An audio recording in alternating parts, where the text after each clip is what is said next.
Going on YouTube. I believe that we should be live any second now. Oh, we should have some background music immediately. What's up? How's it going, YouTube? My name is John. If anybody is new, hello. I hope you are having a beautiful day. This is my amateur hour practice radio show in mathematics. So it is as boring as it sounds. I'm going to be practicing math here live. And some people are into that, apparently. Some people are kind of into that. There's different types of people who might be interested. Some people like to just listen to this in the background, like kind of like a study with me, Pomodoro stream, kind of study with me. Some people are trying to actually learn linear algebra, I think, along. And if you are one of those people who are curious about linear algebra, today is like the best day that you could tune into one of these. Nope, that's my guitar content. Where is my math thing? Because I recently did a reset, dude. Like, just yesterday, or last time I streamed, I don't remember if that was yesterday or when, we just did a whole summary stream of chapters 1 through 7 in this book. I have to get the book from the other room in a second, but I'm working through this beautiful book by Fraleigh, and we just got to chapter 7 or chapter 8? Chapter 7, I think. And I did a summary stream. So I tried in my really sloppy practice, incremental daily improvement way. I practiced explaining all of the ideas from chapters 1 through 7 in about 2 hours. And I got super derailed by Leo lectures. Thankfully, it was a really nice chat. It just went like a little bit off topic from what I originally had planned for. So Leo, if you ever see this video, thank you, dude. Thank you for your awesome questions. I reacted to his article. But anyways, chapter 1, vectors, dot products, matrices, linear systems. Chapter 2, rank dimension, linear transformations. Chapter 3, vector spaces. 4 determinants, eigenvalues, eigenvectors, orthogonality, and then change of basis. I tried to give my little explanation on all of those concepts, but now we're going back and we're going to focus on chapter 1 again. Chapter 1 is on vectors, dot products, matrices, and linear systems. So let's zone in and let's get some practice done. So what's up? What's up, everybody? I hope you're having a beautiful day. Let's see. I don't know exactly where my book is. I will have to get it in a second. But chapter 1 is on vectors, matrices, and linear systems. Section 1 is definitely on vectors. I think dot products. I think the dot product is in section 1. It's definitely at least going to be talking about vectors for sure. So the way that I've been working through this book is I'm taking the first problem from the first section, and then I'm working the first problem from the second section, then the first problem from the third section, on, until we do a reset. So I think today we'll be working something like problem 5 or something, but I'll have to find out. Be right back. I apologize. I should have found the book before we got started, but hey, it's a live stream. We're gonna make mistakes sometimes. Be right back. 2 minutes. 1 minute.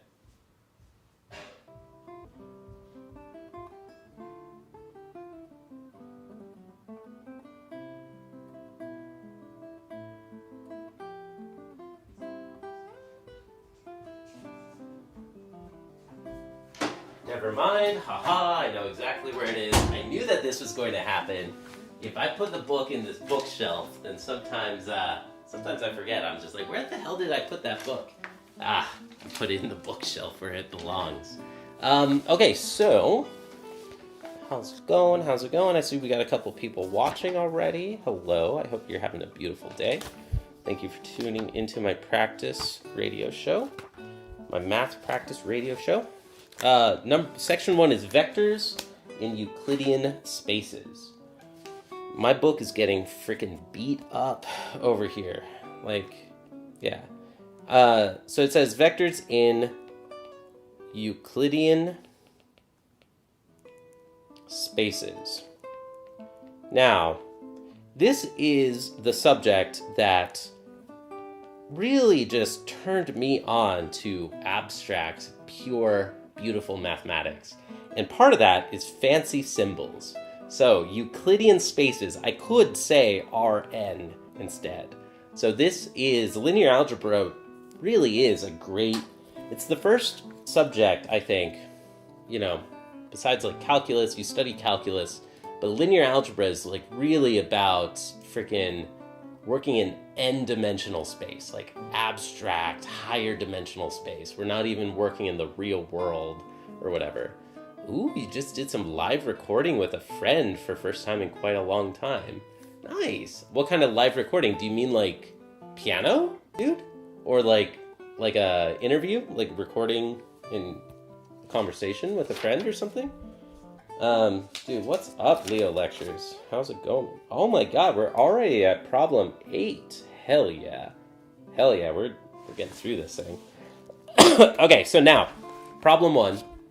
We have, it says U is this vector, -1, 3, 2, -2.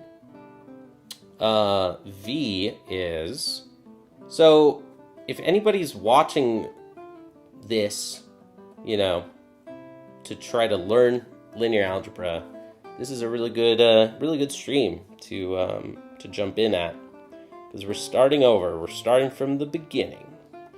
So I'll try to explain concepts as we go, but today I only have 1 hour, so I need to be a little efficient compared to other times when I'm doing a 2-hour streams, because I gotta work on my taxes, y'all. All right, so I'm just going to give a couple properties. Notice that we're multiplying these vectors by numbers. So if I multiplied U by 3, for example, U times 3 would be -3, 9, -6. But I'm actually first going to distribute through this 4, and we still have the distributive property with these vectors. So we have 12U plus 8V minus 20W. And now looking at U, 12U will be -12. 12 times 3 is 36, and 12 times -2 is -24. And then we're going to add 8V will be 32, 0, -8, and -20W. -20W will be 60, 20, and -40. Okay, so I just kind of quickly showed examples of multiplying each of these vectors by a number. 12 times U, I multiplied each of the components. You can see me times 3. You can see me looking at me. What are you talking about? Oh, I can see you. You mean like if you're talking about the chat. I see that the chat is pointing to the wrong chat. But what's up? What's up, Leo Lectures? Yeah, let me respond to your comment about your blog post in a moment here. Let's work through this example first real quick before we lose the people who clicked on the video. By the way, I see that people are clicking on these videos and hanging out and watching some of it. I'm very happy to see that. Let me know, y'all, if there's anything in particular you'd like to see from this kind of format. So, adding the first component of each of these, -12, 32, and 60, well, the first two add to 20, and 20 plus 60 is 80. Let's keep this in red just to get one example. So I'm trying to draw your attention to, like, if you add those together, then they add up to 80. And then 36 plus 0 plus 20 is 56. And then negative 24 minus 8 is negative 32. Negative 32 minus 40 is negative 72. Right? Did I get that right? I think so. Close enough, even if I made a little typo somewhere. That's the idea. When you add vectors, you add the corresponding components, and you can multiply a vector by a number so you can multiply a single number times the whole vector, like 12 times u would be negative 12, 36, negative 24. Like you multiply each of the components. Now you can't directly multiply two vectors, but there's some other things that are kind of like that. Anyways, that's problem one, or problem from section one, I mean. Let's cross it out in the book, and let's pause and respond to this question. Piano and percussion. I was on piano. Nice, dude. Dude, that's awesome. I might write a blog post tonight called Overdoing the Spectrum of a Linear Operator, which is basically talking about eigenvalues, eigenvectors with much too much fancy pants language. Okay, cool, dude. That sounds pretty interesting. You gotta share that whenever that's ready, and I'll mature reaction to that. I noticed that we had the scene all messed up. I don't usually do vertical iPad. I usually do a horizontal iPad on this stream. So, you said multiply u by 3. Oh, I said, and looking at you, I see what you mean. I don't know what I would do with two more Leo lectures. What? All right, take off, or take care. Take off. You have to take off to dinner. Yeah, take care, dude. Have fun with linear algebra. It's fun, I guess. I don't know if it's the best use of my time to be relearning this material that I know pretty well again and again, but, feedback is a gift. What do you think? All right, so now we're going to go Fraleigh and Beauregard 1.2.9. Let's solve every single problem in this book. We are asked to find u dot v where u is -1, 3, 4, and v is 2, 1, -1. I think that the breadth first cycling, rotation format kind of makes sense. It inherently builds some structure where, the math is going to get more abstract and we lose people, and it's more a little bit more focused on me learning the math. And then we reset, and it's more about me teaching the math and maybe introducing it to a wider audience of people who, might be interested. So let's solve this.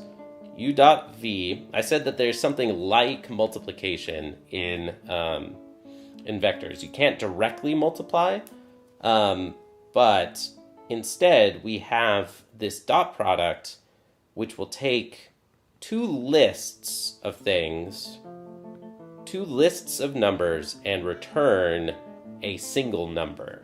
So, how does it work?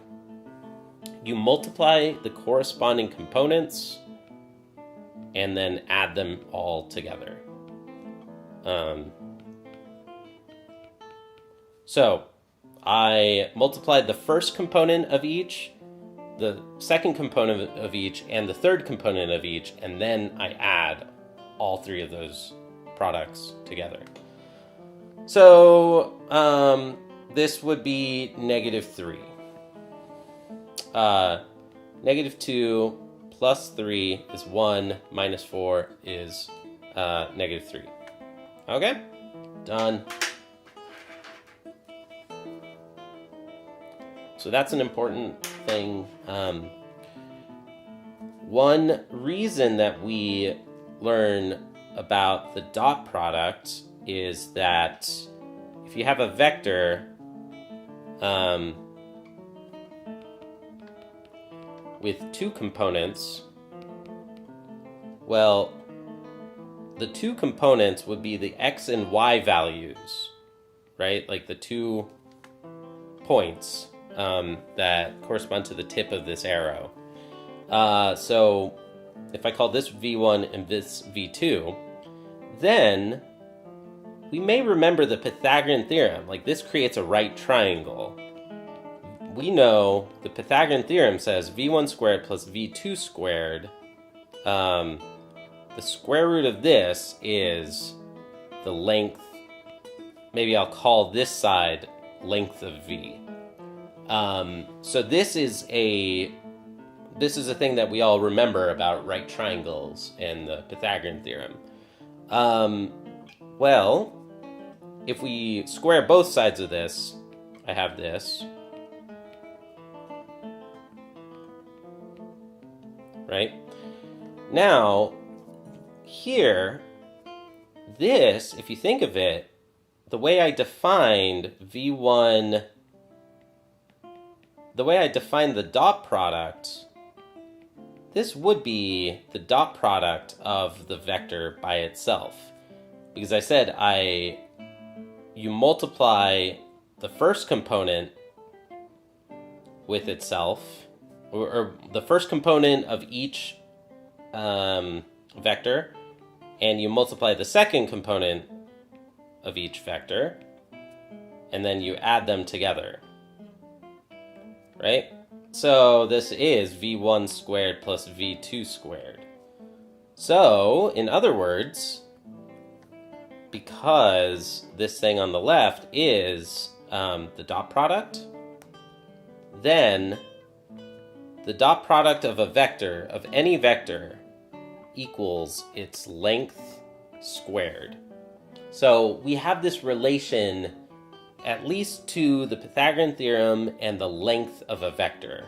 So we can calculate the length of a vector in terms of the dot product. We could call the length of the vector is the square root of the dot product of it with itself. So this kind of also brings us into higher dimensions. If you're in 3-dimensional space, then your vector is some x, y, z. Then the length of your vector is square root of x squared plus y squared plus z squared. And yeah, so the dot product starts bringing this Pythagorean theorem into higher dimensions. It's like one kind of takeaway, or like one little bit of motivation, maybe. That is called the norm, is the length of the vector. And the section is called the norm and the dot product. Cool. Let's keep going. Let's get a problem from section 3. Fraleigh 1.3 point. 1.3 point, whatever, matrices and their algebra. Heck yeah. Matrices and their algebra, problem 7. So, I said that we are going to be talking about matrices. Matrices and their algebra. So, a vector is a list of numbers. But dude, what if you had a list of vectors? What if you had a vector of vectors? Then you'd have a block of numbers, right? That's what we call a matrix. A matrix is a rectangular block of numbers. And similarly to vectors, we have an algebra around them. What does algebra mean? It's like an algebra is the set of rules of how you can do calculations and operations with these objects. Like, what are the rules? What are the properties that they follow? What is their structure? Well, it turns out we still have addition, and we can add in either direction. We still have multiplication. You can multiply every element in a matrix by a number. Like, for example, 2a is the same as a plus a, and it's multiplying every element in the block of numbers by 2. And we have other properties as well. So let's learn about those here. In this problem, we have 2 matrices. A is, I said it's a rectangular block of numbers. So -2, 1, 3, 4, 0, -1, 4, 0, -1. And B is this other block, 4, 1, -2, 5, -1, 3. And this problem is asking us to find AB. So, we do have matrix multiplication, but in this case, AB is not defined.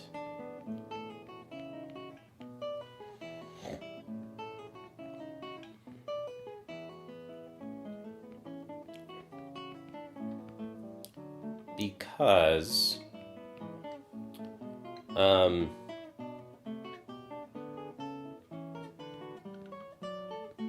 A is a 2 by 3 matrix, whereas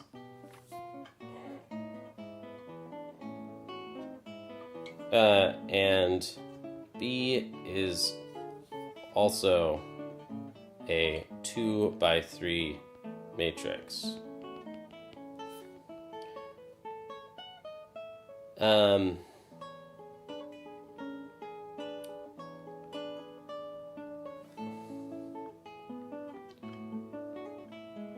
To be defined, the number of rows of B needs to match, to equal the number of columns of A. So A needs to be an n by m matrix, and B, if A is n rows and m columns, then B needs to have m rows.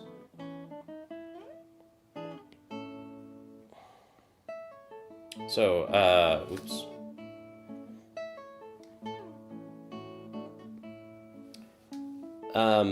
And whatever, MNO, L,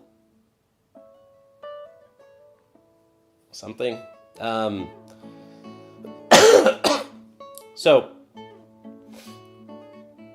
in this case, B is a 2 by 3, and A is also a 2 by 3 matrices, and the number of columns of A needs to match the number of rows of B.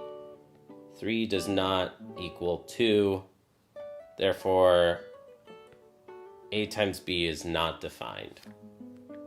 This is not how you should write this down in your homework, so don't copy my work and call that and turn that in for grade. Your teacher would be very confused, and they would be somewhat upset with you, I think, if you turned in your homework looking like how I wrote it down.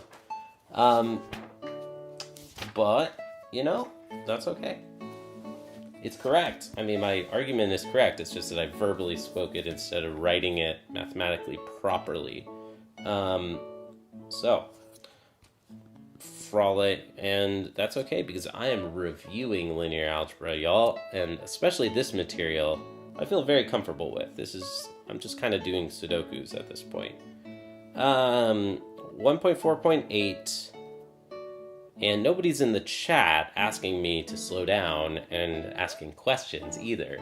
So if somebody's in the chat and wants to ask questions, then I'm happy to slow down. But if I'm just talking to myself and nobody's in the comment section either, then I'm just going to keep moving on and, get to the stuff that I don't know super well. Solving systems of linear equations. In this one, describe all solutions of a linear system whose corresponding augmented matrix can be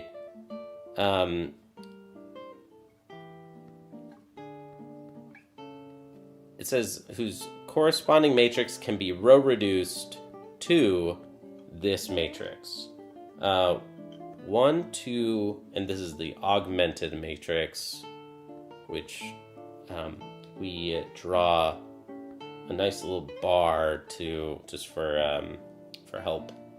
0024, 0024. So, what does this matrix mean? This represents the set of equations 1x plus 2y, the set of solutions to this linear system. So we've all solved problems like this in high school, in middle school, that are algebra problems. We just call them algebra problems. Usually you don't write all the zero entries like I am right now, but by writing all those zeros and keeping everything nicely organized and lined up correctly, then you can see how these two correspond, right? Like, dude, this matrix is the same as this set, as this system of equations. You just, you just remove the x's, you just remove the names of the variables, and you remove the pluses, you assume everything is plus. Right? Like, this is a neater way to write that system of equations. It's much neater, and it's also more efficient for a computer to solve these types of problems, which show up everywhere in engineering problems and all over. So let's solve this. So the set of equations here, we could even row reduce further in this last row. We could, if we wanted to do this by hand, then we'd solve z equals 2, and then we'd substitute into the previous equation 1y plus 2 times 2 equals -1. So then therefore y equals -1 minus 4, -5.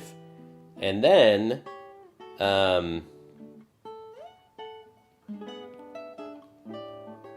then go back to the first equation and substitute both x and y. X plus 2 times -5 plus 3 times 2 equals 3. Solving this equation, we'd have, I see 3 minus 6 is -3. -3 plus 10 is 7.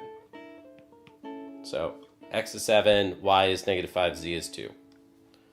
Our solution should be this vector. 7, -5, 2. And again, it's good to go to a vector as the solution because you could make up any letter that you want in this. I chose XYZ, but these could have been alpha, beta, gamma. They could have been ABC. They could have been other characters. They could be emojis, dude. There's no reason we don't use emojis in math, other than just the fact that it's hard to write on a chalkboard, right? So, but you can use whatever symbols you want for those unknowns. And there are even some programming languages that let you use emojis in the programming language. So, yeah. It's a real thing. If we continued row reductions with a matrix, we could do the same thing. Last equation, divide by 2, and then subtract 2 times this last equation from the second to remove that entry, and we'd have -5. And then maybe we are just zeroing out this third column. So 3, I'm taking the first row minus 3 times the third row. So 3 minus 3 is 0. And then 3 minus 6 is -3. Right? And then we row reduce again. And we're getting to the same numbers that I remember I used when I was solving it in my mind. First row minus 2 times the second row. So -3 minus 2 times -5 is -3 plus 10. And that is, again, 7. Cool. So we get the same solution either way. But I think that this problem was wanting me to make the transformation from this matrix to this set of equations and do it by hand. So, okay, let's keep going. We did it. That was number 8. Let's move on. 1.5. Inverses of square matrices. This is good stuff. Let's pause and actually do some real math for a second. Quote unquote. Because, people get used to thinking of math as solving these calculation problems. And that's not what I would call real math, quote unquote. Real math is about the arguments behind why this stuff works. Why this stuff works. Not just applying recipes and applying patterns, but in math is a deductive system where we start from axioms, we start from assumptions, and then we define ways to combine definitions and assumptions and make arguments to create more complex truths over time. So I don't think I've ever gone through this section and written down the theorems of this section. So I want to pause and actually do that for this one. Let's write down theorem. So this is something that requires an argument. This is a non-trivial fact in math. Uniqueness of an inverse. Okay, so this is a theorem. Uniqueness of an inverse. This theorem says, let A be an n by n matrix. Doesn't matter what size it is, but it's a square matrix, we see. If C and D are matrices such that AC equals DA equals I, then C is equal to D. In other words, yeah, in particular, if AC equals CA equals I, then C is the unique matrix with this property.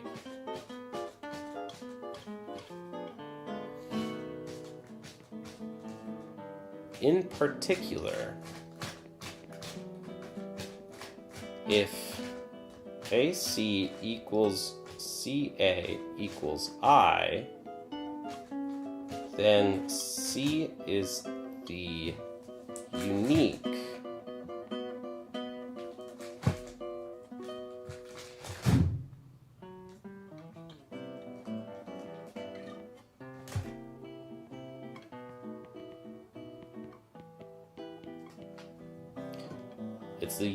matrix with that property. Hey, Luna, why? Don't be annoying. Okay, so y'all just pause and marvel in this fact. This is a hard truth that we've discovered in the world. This is truth at its finest. Like the uniqueness of an inverse. If there are two matrices that you can multiply A by to equal the identity matrix, then they have to be equal. So another way to say this is that inverses are inverses on the left and on the right. Yeah, that's nice. I don't know if right now I can prove this. I think I could if I paused and thought, and just had like a less engaging, or more boring stream for a second. But I just wanted to write down the theorems for today's practice session. So there's one of them. Now let's do definition 1.15 on invertible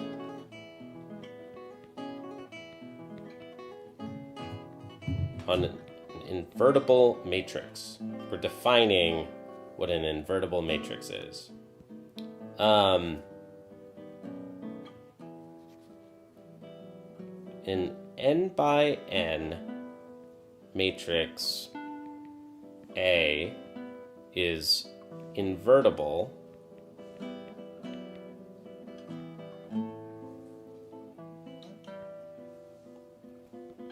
if there exists an n by n matrix C such that CA equals AC equals I.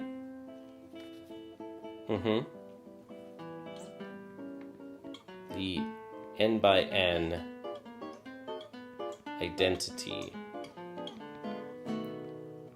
matrix. The matrix C is the inverse of A and is denoted by A inverse. If A is not invertible, it is singular. So these are definitions. We're introducing these new words. Like, what do we mean by invertible matrix? Well, it is exactly the property that there's a matrix that, whether you multiply on the left or the right of the matrix A, either way, multiplying A by that matrix, you get the identity matrix. And since it's unique, it would be unique, like by this theorem, then we assume that it's the same matrix C on either side here, and we give it a special name, we give it a special symbol, A inverse. But not all matrices have inverses. Notice that this definition says if A is not invertible, it is singular. Like, we know for sure that there's this matrix 0, which is, maybe I'll write it for a 3 by 3 matrix, right? 0, 0, 0, 0, 0, right? We know for sure that for all matrices A, 0 times A equals 0. Like, this is just like in the real numbers. Like, when you multiply anything by 0, we still want the result to be 0. 0 is like this annihilating number that annihilates it. I don't care what you give me, like, I'm going to return 0. So, therefore, there is no inverse of 0 that equals the identity. I said, therefore, there is no, but, like, why? Why would that be? If we had an inverse of 0, it would be some A, B, C, D, E, F, G, H, I, right? And when we multiply the two, we would take dot products of zeros with A, D, G.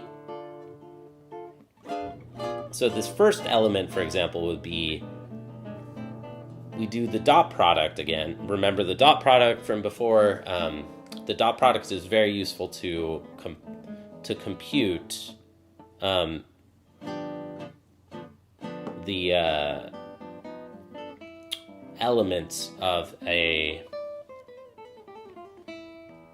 matrix multiplication.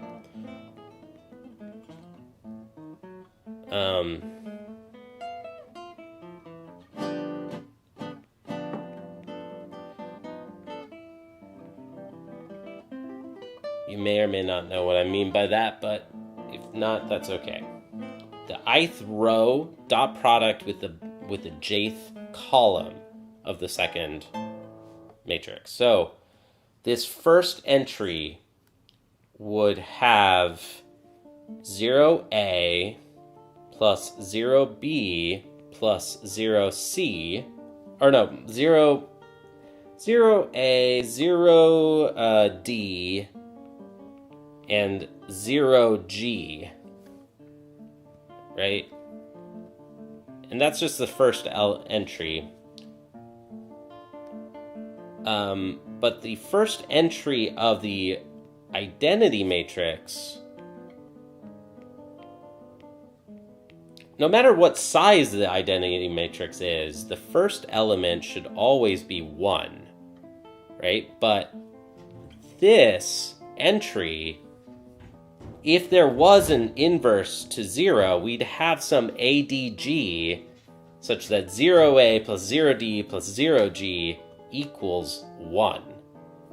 That's a contradiction. That's impossible, because I don't care what 0. I don't know what a, d, and g are, but whatever they are, this combination is going to be 0, and 0 does not equal 1. So therefore, that's a proof that that the 0 matrix is an example of a non-invertible matrix. Inverses are exactly like in regular multiplication.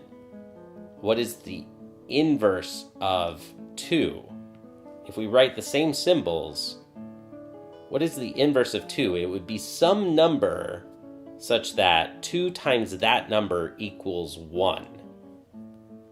In our matrix land, we're talking about some other matrix that equals the identity.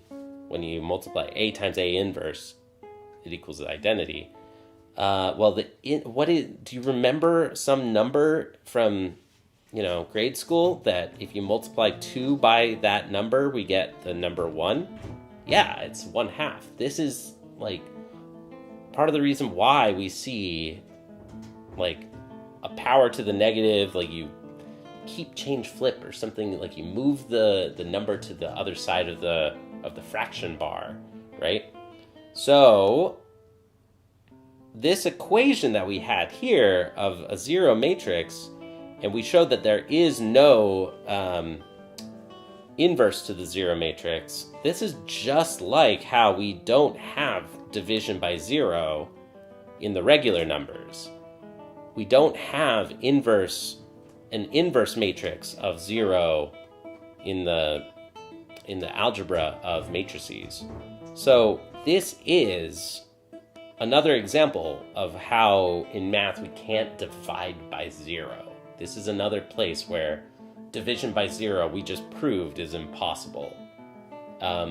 So in the numbers, zero is the only number. In the regular numbers, zero is the only number that doesn't have an inverse, but in matrices, there are many. There are others. So, using the same argument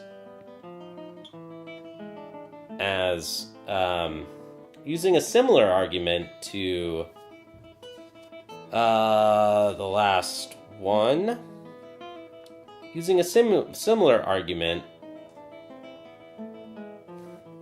I could consider this matrix and, well, okay, maybe the first entry, maybe we can get a 1 in the, like if we take the dot product of this with something else, we might be able to get a 1 in the top left component of the identity matrix. But we definitely are not going to be able to get a 1 in the middle or in the bottom right. Because if you take the dot product of this row with anything, again, 0 times the dot product of whatever this hypothetical other matrix would be, give these the letters A, B, and C. There's no way that 0 dot product with A, B, C is going to be the number 1. Okay, so I hope that made some amount of sense. So I wrote down that definition and theorem. We have a fact: every elementary matrix is invertible. They didn't call this one a theorem, but it is a nice fact. So every elementary matrix is invertible. Okay? So this is a lovely little math fact as well that we have. Let me check chat. I don't know if... we do have somebody in the chat. How's it going? Arin, SOO, I'm very motivated about how, even though there are less viewers, you stream with the same energy. How do you do this? Lots of practice, dude. Lots of practice. Yeah, I enjoy it. I mean, I'm here for myself. I'm not here for you all, honestly. I'm here for the practice of linear algebra, of math, of teaching. Even if there's nobody on the other side listening, like, I'm still practicing teaching. So, heck yeah, dude. Thank you. I hope I didn't miss you. I just noticed your comment, so I hope you enjoy it. It's just me, dude. I mean, this is just my energy. I'm not making anything up over here. All right, how much time do I have left? I don't have very much time left. So we gotta try to wrap this up. Let's write down this one. This is a nice one. Theorem 1.10. We have inverses of products. Let's get a nice Christmas kind of contrast here. Red and green. Let A and B be invertible n by n matrices. Then AB is invertible and the inverse of AB is B inverse A inverse. Nice. So this is quite a nice math fact, and I do think I could pretty quickly get that proof, but I don't feel like it. Let's keep moving on. Lemma 1.1.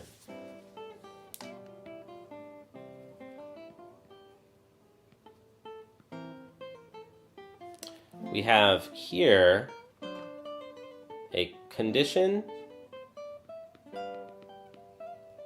for ax equal b to be solvable for all b. In this fact, we have let A be an n by n matrix. The linear system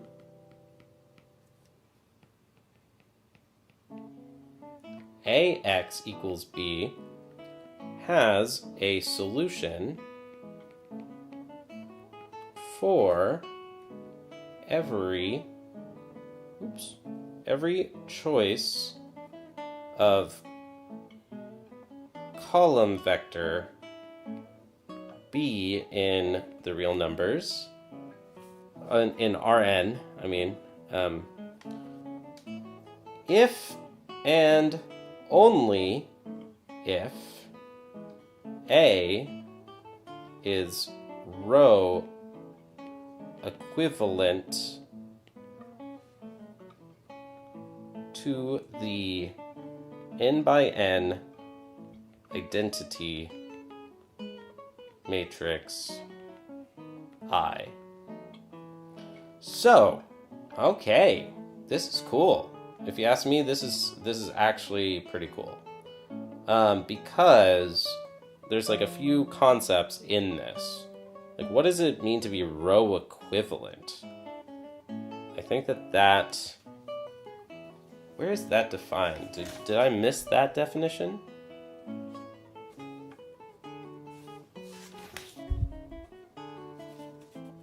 Nah. I know what it means, so I'm not going to bother right now.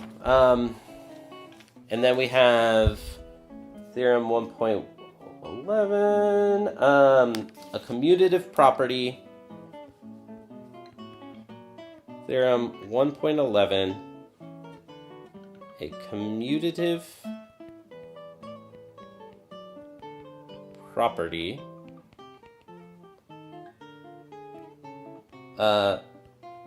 Let A and C be n by n matrices.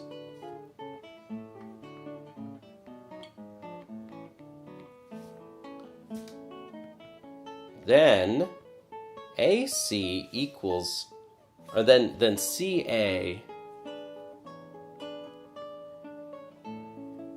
equals I if and only if AC equals I.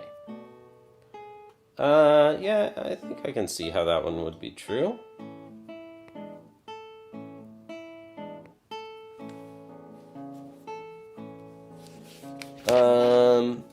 Computation of A inverse. We have a little algorithm that's boxed. I'm not going to write that. Theorem 1.12, conditions for A inverse to exist. So, yeah, that's some pretty good stuff. Let's wrap up this practice session. No,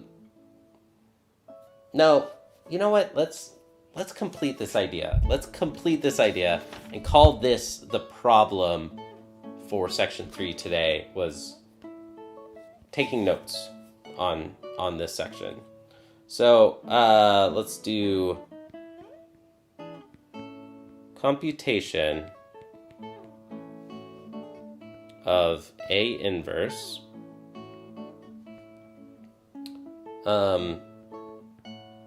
to find A inverse if it exists proceed as follows. Step 1.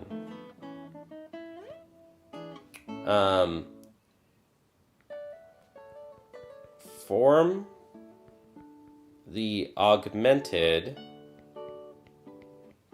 matrix A bar I. Step 2.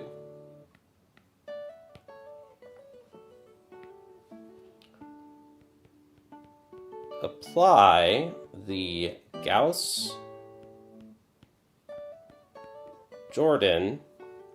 method to attempt to reduce A bar I to I bar A inverse. Or I bar C, I guess would make sense. If the reduction can be carried out,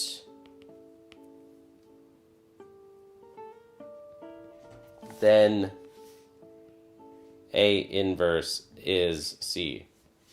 Otherwise, A inverse does not exist. The inverse does not exist.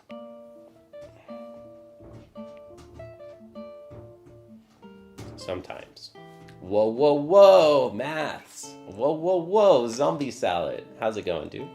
Good to see you. Good to see you, bro. Hope you're doing well. All right, so that's the algorithm, the Gauss-Jordan algorithm to find the inverse of a matrix, if it exists. Continuing with a little bit more theory. We've got Theorem 1.12.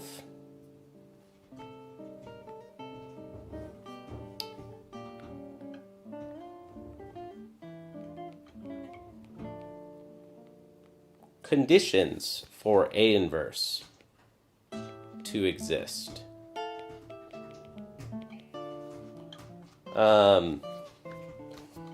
These kinds of theorems are always just absolutely beautiful to me.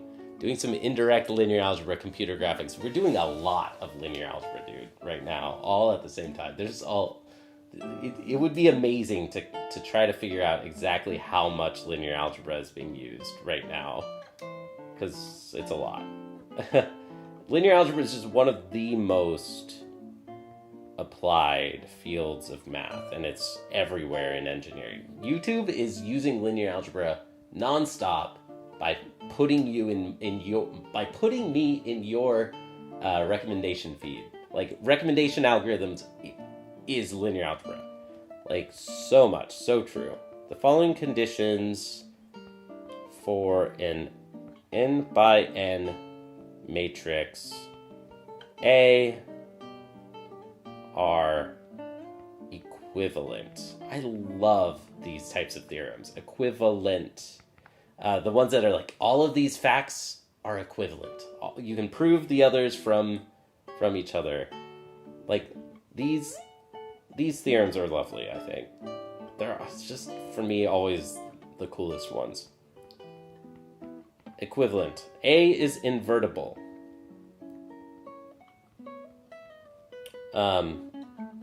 A is row equivalent to the identity matrix I. I don't like the colors I used in this, but whatever. Screw it. 3. The system AX equals B has a solution for each n component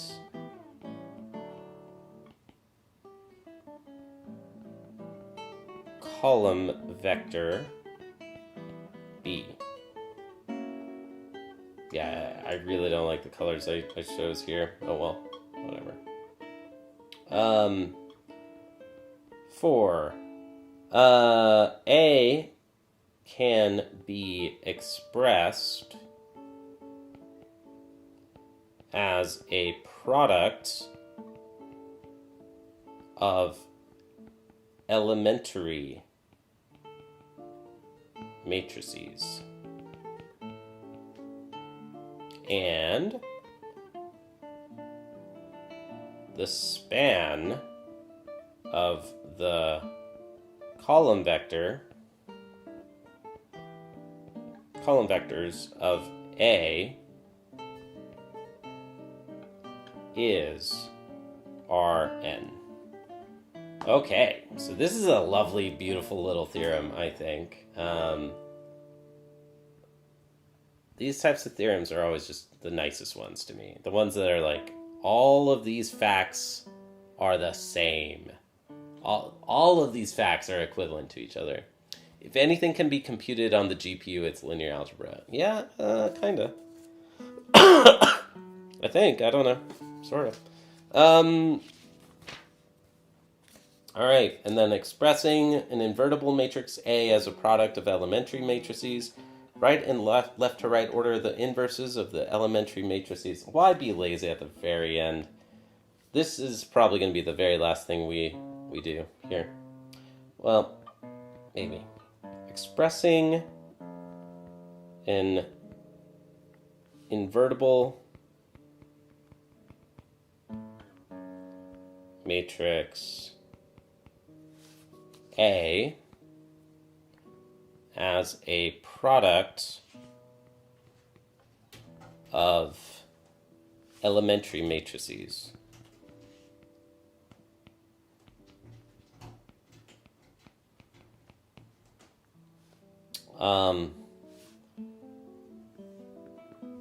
Right in left to right order the inverses of the elementary matrices corresponding to successive row operations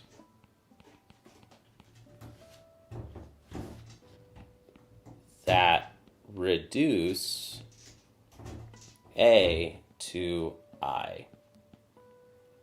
So this is lovely. This is another little recipe, or another little math fact, another algorithm. Heck yeah, those are all of the boxed math facts of this chapter. Everything else is just an application of these. So I'm not going to work the problem this time, but if anybody wants to work the problem for yourselves, if you use those math facts, you can figure out this problem. 1.5.8 -1, 2, 1, 2, -3, 5, 1, 0, 12, 1, 0, 12. So, your goal from this is find A inverse if it exists. And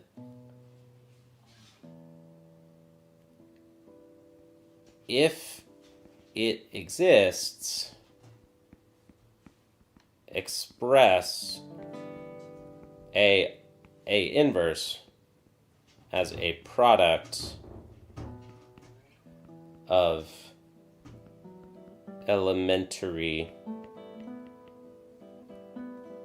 matrices. So that is exactly this, using this fact that I just finished the chapter on. So the math fact, the operation here is you want to reduce A bar I to I bar A inverse. If you are able to apply row reduction to row reduce this augmented matrix into the other augmented matrix, I bar A inverse, then you're able, then we know what A inverse is, and if you keep track of every step, like if every step you do one elementary operation the whole way through, then you can write down the elementary matrices and then express A inverse as a product of those individual steps that you did in this row reduction. So give it a try, y'all. If anybody else is out there is interested in this sort of stuff. Thank you for watching. I gotta go. I'm a little late. This lasted a little longer than I planned, so I was shooting for 1 hour, and then we're 1 hour, 6 minutes in. Thank you for watching. Please like and subscribe, and share with somebody if you know somebody who's an absolute nerd and wants to hang out in a live math practice stream. I don't think I've ever seen that before. I definitely don't think I've seen that before. So, thanks for watching, y'all. Here's some really cool math facts that we got today. Just recovering, our notes on chapter 5. We have uniqueness of an inverse. Inverses are unique. The definition of an inverse, of an invertible matrix. We have the fact that every elementary matrix is invertible. We have inverses of products. This thing. We have this lemma. What is a lemma? It is a stepping stone toward a bigger result. It's kind of like a little pit stop. Like, this fact is kind of cool, but this fact is even better, which is interesting. So we've got this commutative property. And then we have this algorithm and a computation of A inverse. And then we have this theorem, and these theorems are always my favorite. I kept saying that again and again because it's so true. These are always my favorite. The ones that are like, all of these are equivalent. These are all equivalent facts.